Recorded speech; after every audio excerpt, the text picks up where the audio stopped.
Ο φοβερότερος εχθρός του διαβόλου δεν είναι άλλος η ταπείνωση.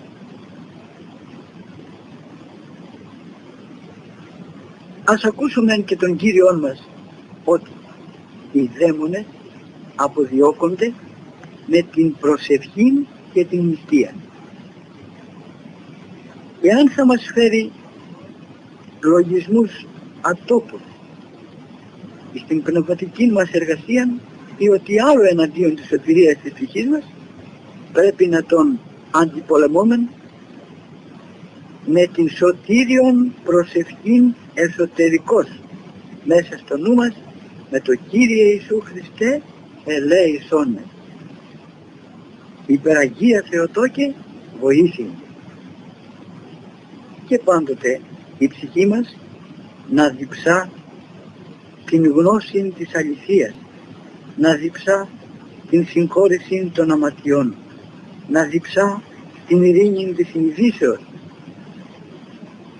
να διψά την χαράν την ουράνιον, να διψά τι η πιο ομορφότερη δίψα είναι η ένωση μετά του Ιησού Χριστού, να διψά την Θεία Κοινωνία, να διψά την απόκτηση των αρετών, να διψά πότε θα φτάσει το γρηγορότερο εις την ουράνιον βασιλεία, πότε το γρηγορότερο θα απαλλαγεί από τη ματαιότητα του παρόντος κόσμου, πότε θα απαλλαγεί από τους πόνους, από τις θλίψεις, από τα βάσανα, από την κακία που βάζει μέσα στις καρδιές των ανθρώπων.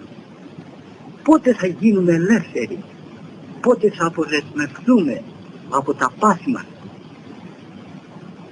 και τελικά να διψάει η ψυχή μας τη χαρά την αιώνιον, να διψά την ένωσή μας μετά του Θεού, για να ζήσουμε αιωνίως μαζί με τους Αγίους.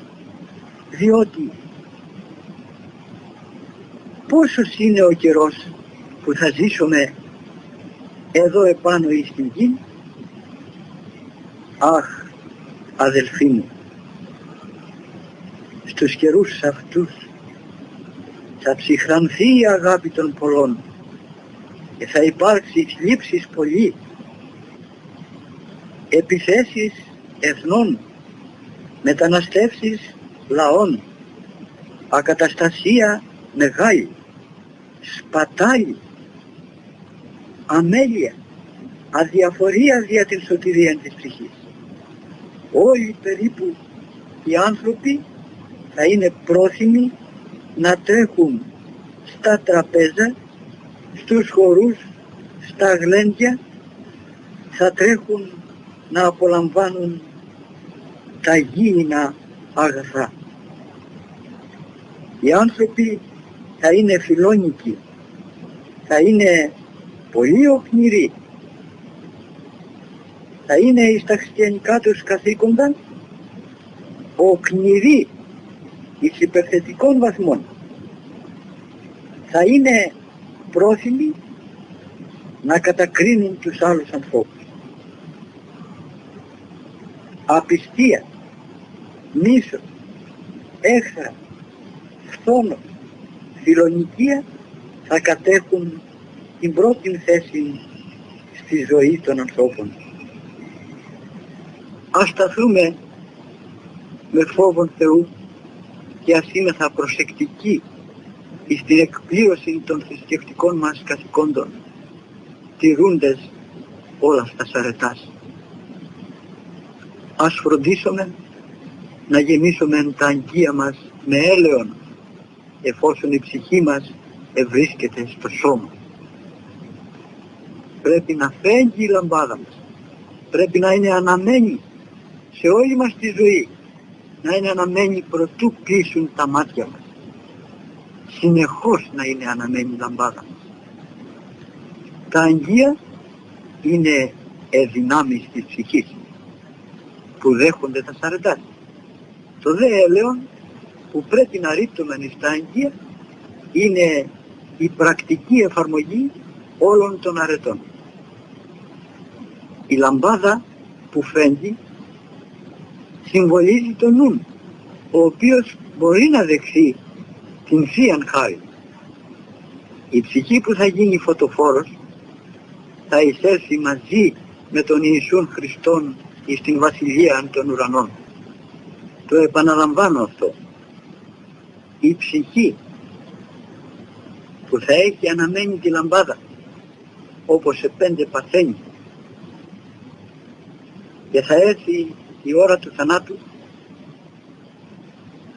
και η λαμπάδα θα είναι αναμένη, θα εισέλθει μετά του Ιησού Χριστού εις την Βασιλεία των Ουρανών. Η ψυχή όμως που είναι σκοτισμένη και αμετανόητη από την εργασία των αμαρτωλών έργων, να λέγει: Κύριε, συγχώρησόν με. Επίσης πρέπει να βλέπεις ως Αγίους όλους τους άλλους και μόνον τον εαυτόν σου θα βλέπεις αμαρτωλών και κατώτερων από όλους. Άσχετα αν οι άλλοι άνθρωποι μπορεί να είναι αμαρτωλοί, δεν έχουμε δικαίωμα να τους βλέπουμε εμείς ως αμαρτωλούς. Δεν έχουμε δικαίωμα να τους κρίνουμε. Δεν έχουμε δικαίωμα να πούμε εις βάρος εναντίον ενός αμαρτωλού. Μόνον τον εαυτόν μας θα βλέπουμε αμαρτωλών και κατώτερων από όλους. Ο άνθρωπος πρέπει να ομιλεί όταν πρέπει, να ομιλεί όσον πρέπει και να ομιλεί όπως πρέπει. Οι πιστοί άνθρωποι πρέπει να παραμένουν ακρόνητοι εμπρός εις τας δοκιμασίας του Θείου. Οι πιστοί και ευσεβείς άνθρωποι γίνονται πραγματικοί Χριστοφόροι όταν κοινωνούν αξίως των αχράντων μυστηρίων, γίνονται Χριστοφόροι και εντός των αναπαύεται ο Θεός και χαρίζει εις αυτούς παν αγαθόν προσωτηρία.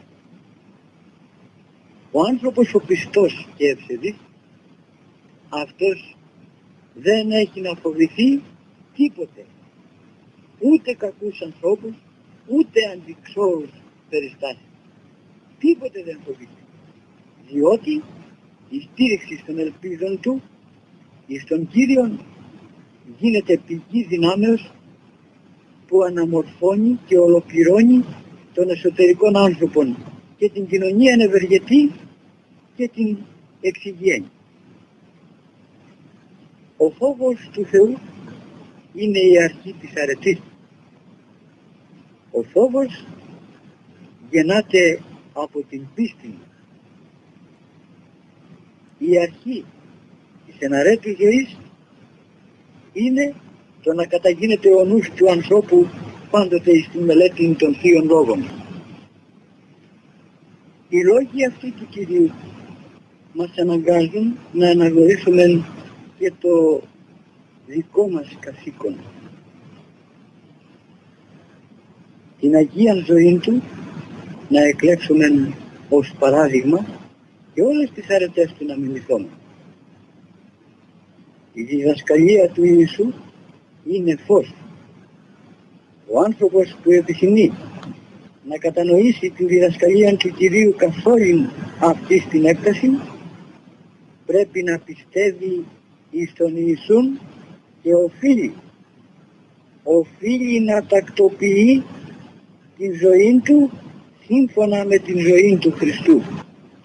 Επίσης οφείλει να μετανοεί για κάθε παράβαση ειλικρινά. Είναι ματαιώτης η απόκτηση προσχέρων θησαυρών. Είναι ματαιώτης. Όταν η ψυχή αγαπά τον Θεόν, ευρίσκει την ανάπαυση εκεί. εις τον Θεόν και όχι εις τη ματαιότητα του κόσμου. Η ψυχή δεν αναπαύεται με το φρόνημα των κοσμικών, δηλαδή με τις πολυτέλειες, με τις αναπαύσεις, με την καλοπέραση. Δεν αναπαύεται η ψυχή εκεί. Γι' αυτό και βλέπουμε τους ανθρώπους που τα έχουν όλα αυτά και δεν είναι αναπαυμένοι, δεν έχουν χαρά. Πρέπει λοιπόν, για να βρούμε τη χαρά και την ανάπαυση, η ψυχή μας να αγαπά τον Θεό. Για να αγαπήσεις τον Θεό, για να αγαπήσει ο άνθρωπος τον Θεό, πρέπει να πιστέψει στο Ευαγγέλιόν του. Ολόκληρο το Ευαγγέλιο, όχι μέρος του Ευαγγελίου, όχι ορισμένα του Ευαγγελίου, όλα του Ευαγγελίου, όλο το Ευαγγέλιο. Και για να πιστέψει ο άνθρωπος ολόκληρο το Ευαγγέλιο του Θεού, πρέπει να απαλλαγεί από τα υλικά πράγματα. Για να απαλλαγεί ο άνθρωπος από τα υλικά πράγματα, πρέπει να μην αγαπά αυτά. Ο άνθρωπος που είναι συνδεδεμένος με την φιλοκτιμοσύνη είναι δούρος των παθών. Για να νεκρωθούν τα πάθη μας, πρέπει να γίνουμε ελεήμονες. Ο ελεήμων πρέπει να δίδει από όσα απέκτησε ο ίδιος εκ των κόπων του, από τον ίδρωτά του, όχι από αδικίες. Διότι ο κάθε ελεήμων πρέπει να είναι δίκαιος, διότι αν δεν είναι δίκαιος, τότε είναι τυφλός, δεν βλέπει. Δεν βλέπει, γιατί δεν μπορεί να αρπάζει, να αδικεί άλλους ανθρώπους και να κάνει ελεημοσύνη. Ο χριστιανός πρέπει να υπομένει κάθε αδικία από τους άλλους. Ο χριστιανός όχι μόνο την αδικία πρέπει να υπομένει με τα χαρά, αλλά και την ψυχή του πρέπει να θυσιάζει υπέρ του πλησίον. Τότε γίνεται τέλειος, τότε γίνεται ελεήμων, τότε γίνεται Άγιος. Θέλω, αγαπητοί μου αδελφοί, να ανοίξω το στόμα μου και να μιλήσω περί της υψηλής υποθέσεως της ταπεινοφροσύνης. Αλλά φοβούμαι, όπως φοβείται εκείνος που θέλει να ομιλήσει περί Θεού δι' ανθρωπίνων συλλογισμών. Η ταπεινοφροσύνη είναι στολή της θεότητας. Ο Υιός και Λόγος του Θεού, ο Ιησούς Χριστός μας, αυτή τη στολή εφόρεσε την ταπεινοφροσύνη και ήρθε και έζησε εδώ στη γη και συνανεστράφη με τους ανθρώπους. Αυτό το ένδυμα φορούσε, το ένδυμα της ταπεινοφροσύνης. Αυτή ήταν η στολή του. Όλη του η ζωή ήταν ταπείνωση. Με την ταπείνωση εσκέπασε τη θεότητά του. Με την ταπείνωση εσκέπασε τη δόξα του. Όποιος από τους ανθρώπους ενδυθεί αυτή τη στολή της ταπεινοφροσύνης, αυτός ομοιούται με τον Ιησούν, διότι με την ταπείνωση ενδύεται αυτόν τον Ιησούν. Των ταπεινών άνθρωπων, όπως μας είναι γνωστόν, τον αγαπούν όλοι. Τον ταπεινόν άνθρωπο τον προσκυνούν ως Άγιον, τον ευλαβούνται όλοι, ακόμη και τα άγρια θηρία. Δεν τον ενοχλούν τον ταπεινόν, δεν τον τρώγουν. Πόσα παραδείγματα Αγίων δεν έχουμε. Κάθε άνθρωπος, οτιδήποτε άνθρωπος και αν είναι, τιμά ιδιαιτέρως την ταπεινοφροσύνη. Των ταπεινών άνθρωπων ουδείς τον μισεί, ούτε τον επιποιητή, ούτε τον καταφρονεί, επειδή τον αγαπά ο Κύριος. Οι άνθρωποι αναπαύονται ιδιαιτέρως σε αυτούς που τους αγαπούν. Ο Κύριος αναπαύεται στους ταπεινούς. Δυστυχώς όμως οι άνθρωποι δεν αγαπούν την ταπείνωση, δεν θέλουν να ταπεινωθούν, δεν θέλουν να ταπεινωθούν για να τους αγαπά ο Κύριος, αλλά αγαπούν οι άνθρωποι την υπερηφάνεια και γίνονται όμοιοι με τον Σατανά. Έχουμε πολλά θέματα να μιλήσουμε, πάρα πολλά. Γι' αυτό θα έπρεπε ιδιαιτέρως να απασχολεί κάθε χριστιανόν, ιδιαιτέρως. Η μοναδική του φροντίδα θα έπρεπε να είναι πάνω στα θέματα αυτά που θα πω περί Θεού. Τι γνωρίζουν σήμερα οι περισσότεροι χριστιανοί? Περί πίστεως. Τι πιστεύουν σήμερα οι άνθρωποι? Περί υπακοής. Πού υπακούουν σήμερα οι άνθρωποι? Εις τον Θεόν ή εις τον διάβολον? Περί εργασίας.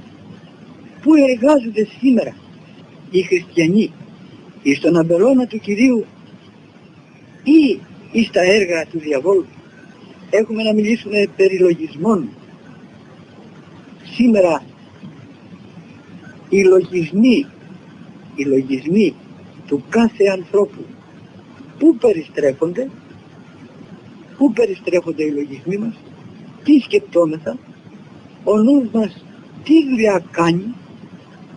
Γιατί ο νους είναι μία από τις τρεις πηγές των λογισμών. Δηλαδή η πρώτη πηγή είναι ο Θεός, το Πνεύμα το Άγιον, που βάζει αγίους και ιερούς λογισμούς μέσα στο νου του ανθρώπου. Δεύτερη πηγή είναι ο διάβολος, ο οποίος έρχεται και σπείρει κι αυτός μέσα στο νου του ανθρώπου, μέσα στην ψυχή του ανθρώπου, τους λογισμούς που είναι γνωστοί πώς παρουσιάζεται, και πολλές φορές και ως άγγελος φωτός έρχεται και βρίσκει την ευκαιρία και σπείρει και τους ακαθάρτους λογισμούς και τους πονηρούς και τους βλασφήμους. Η δεύτερη πηγή ο διάβολος. Και η τρίτη είναι ο νους του ανθρώπου, ο ίδιος ο οποίος παράγει τους λογισμούς, ή τους πονηρούς ή τους αγαθούς. Λοιπόν, σήμερα οι λογισμοί μας σε ποια πηγή αναπαύονται? Στη Θεία, στη Σατανική ή στην προσωπική μας? Και αν είναι προσωπικοί μας οι λογισμοί, πού περιστρέφονται? Γύρω από το Θεό, γύρω από τα έργα του Θεού ή γύρω από τα έργα του διαβόλου? Άλλο θέμα είναι η χαρά. Είναι η χαρά. Όλοι οι άνθρωποι επιθυμούν τη χαρά. Όλοι θέλουν να χαίρονται και ψάχνουν πολλοί άνθρωποι να βρουν τη χαρά εκεί που δεν υπάρχει. Άλλοι ψάχνουν στις ειδονές, άλλοι στα φαγοπότια, άλλοι στα γλέντια, άλλοι στα χρήματα, στα πορτοφόλια, άλλοι στην επίδειξη και σε χίλια δυο άλλα πράγματα ψάχνουν να βρουν τη χαρά. Μα όμως υπάρχει η χαρά μέσα σε αυτά τα πράγματα. Υπάρχει η χαρά μέσα στο πορτοφόλι, όσο γεμάτο κι αν είναι. Πόσοι άνθρωποι δεν έχουν πορτοφόλια πολλά γεμάτα και εν τούτης χαρά δεν έχουν. Άλλο θέμα είναι η ειρήνη της ψυχής. Σήμερα υπάρχει ειρήνη? Δώστε μια ματιά στην κοινωνία. Πόλεμοι, κρίνες, δικαστήρια, φασαρίες, τιμούς, μαλώματα, μέσα στα σπίτια, μέσα στις οικογένειες. Παντού υπάρχουν γκρίνιες και μαλώματα. Πού είναι η ειρήνη? Άλλο θέμα είναι η ευχή. Ποιος εύχεται και ποιος προσεύχεται σήμερα? Άλλο θέμα είναι ο χρόνος. της ζωής μας που μας εδόθη από τον Θεό και δυστυχώς ο χρόνος παρέρχεται άκαρπος και ανεκμετάλλευτος. Έχουμε πολλά θέματα να μιλήσουμε. Περί επισημίας, περί σημού, περί προαιρέσεως, περί υπομονής, περί περιτολογίας, που δυστυχώς σήμερα η περισσότερη ζωή περνά με λόγια περιτά. Περί αμελίας, περί φθόνου, περί απελπισίας, περί σιωπής, περί εξετάσεων που δίδουμε, γιατί η κάθε μέρα που περνά ο άνθρωπος δίδει και εξετάσεις, κάθεται στο σκαμνί και γράφει τι έγραψε σήμερα στην κόλλα σου, τι έργα αμαρτωλά, τι έργα αγαθά. Θα δώσεις εξετάσεις ή μάλλον δίδεις κάθε μέρα εξετάσεις, και μια μέρα όταν τελειώσει ο χρόνος θα μαζευτούν τα χαρτάκια που γράψαμε στο θρανείο μας και θα εξεταστούν από τον καθηγητή, και αλλήμονό μας αν μέσα εκεί είναι γραμμένα πράγματα τα οποία δεν έχουν σχέση με το θέμα της σωτηρίας μας. Επίσης πρέπει να γνωρίζουμε ότι ο Θεός είναι η γενεσιουργός αιτία του σήματος, ότι ο Θεός είναι παντοδύναμος, μπορεί να φτιάξει διαλόγου μια καινούργια γη, ένα καινούριο ήλιο αμέσως, χωρίς υλικά. Αυτή είναι η παντοδυναμία του Θεού. Και μην πει κανείς ποιος έκανε το Θεό, διότι ο Θεός είναι αγέννητος, είναι άναρχος, δεν έχει αρχή. Αρχή τι σημαίνει? Δεν υπάρχει αρχή. Δηλαδή αν θα λέγαμε η γης αυτή που είναι αιωρούμενη σήμερα και στέκεται στον αέρα και περιστρέφεται γύρω από τον άξονά της, αν ο Θεός την άφηνε ελεύθερη να πέφτει κάτω στο χάος, στην άβυση, να πέφτει συνεχώς, πού θα σταματούσε, πού θα έφτανε? Υπάρχει άκρη? Θα έπεφτε αιωνίως, κάτω θα έπεφτε συνέχεια, και ξέρετε με τι μεγάλη ταχύτητα θα έτρεχε από το βάρος αυτό το πολύ έχει, και θα έπεφτε συνεχώς, αλλά χωρίς ποτέ μα ποτέ να δει άκρη, γιατί δεν υπάρχει άκρη, δεν υπάρχει αρχή. Έτσι λοιπόν ο Θεός είναι άναρχος και κατοικεί παντού, είναι πανταχού παρόν, και κάτω εκεί στα μέρη αυτά της αβύσσου και πάνω και δεξιά και αριστερά, σε αυτό το μέγα και τεράστιο χάος υπάρχει ο Θεός παντού. Ας προσέξουμε, γιατί και η προσοχή είναι μια από τις μεγάλες αρετές και πρέπει κάθε ψυχή, κάθε χριστιανός, κάθε άνθρωπος να προσέχει, διότι σε αυτόν τον κόσμο δίδομαι εξετάσεις όπως είπα, και να μην βρεθούμε μπλεγμένοι στα δίχτυα του διαβόλου, διότι η μεν παρούσα ζωή είναι πρόσκαιρη, η μέρουσα είναι αθάνατη, δεν τελειώνει ποτέ. Θα ζούμε και αιωνίως, ή στη χαρά ή στο σκοτάδι μαζί με τους διαβόλους.